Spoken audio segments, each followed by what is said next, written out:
வணக்கம் உறவுகளே, எல்லாரும் எப்படி இருக்கிறீங்க? நான் இன்றைக்கு காலிஃப்ளவர் பிரட்ட போகிறேன். இந்த காணொலியை கடைசி மட்டும் பாருங்கள், அப்போ தான் உங்களுக்கும் பயனுள்ளதாக இருக்கும். ரொம்ப டேஸ்ட்டாக இருக்கும். நாங்கள் இப்படி செய்து இந்த காலிஃப்ளவரை இப்படி நாங்கள் கறி சமைச்சு சாப்பிட்றது ரொம்ப சுவையாக இருக்கும். இதில் வெங்காயம், பச்சை கொச்சிக்காய், வெள்ளைப்பூடு, கருவேப்பிலை இதை மூண்டும் சேர்ந்து வதங்க விட்டுருக்குறேன். இது நல்லா கொஞ்சம் வதங்கி பொன்னிறமாக வரணும். இப்போ வெங்காயம் நல்லா பொன்னிறமாக வதங்கிட்டுது.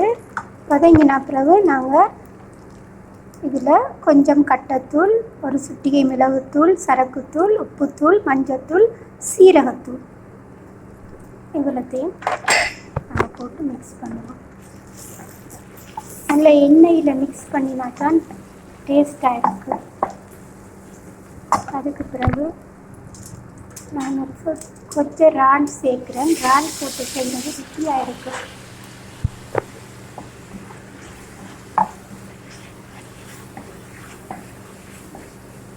இறால் போட்டு நாங்கள் செய்கிறது டேஸ்டாக இருக்கும். அதோட ஒரு தக்காளி பழத்தை நான் சின்னதாக கட் பண்ணியிருக்கிறேன். அதையும் இதோட சேர்த்துக்கணும்.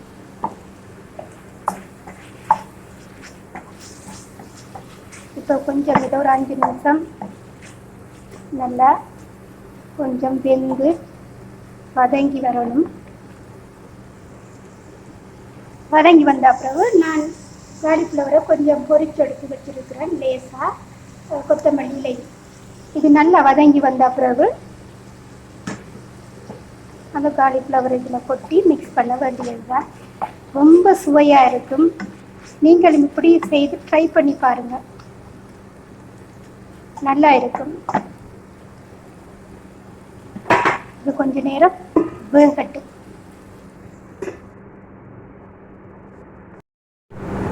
பாருங்க, இப்போ நல்லா வதங்கிட்டு எல்லாம்.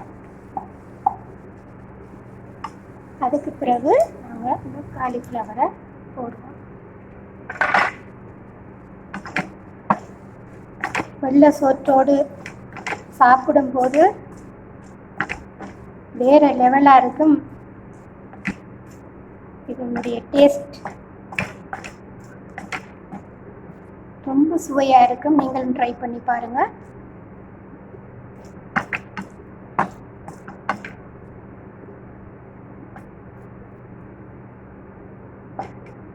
காலிஃப்ளவர் கறி சமைச்சாச்சு.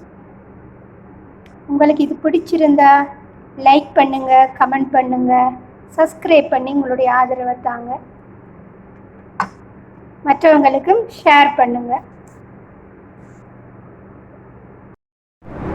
காலிஃப்ளவர் கறி சமைச்சாச்சு. இது பிரட்டை.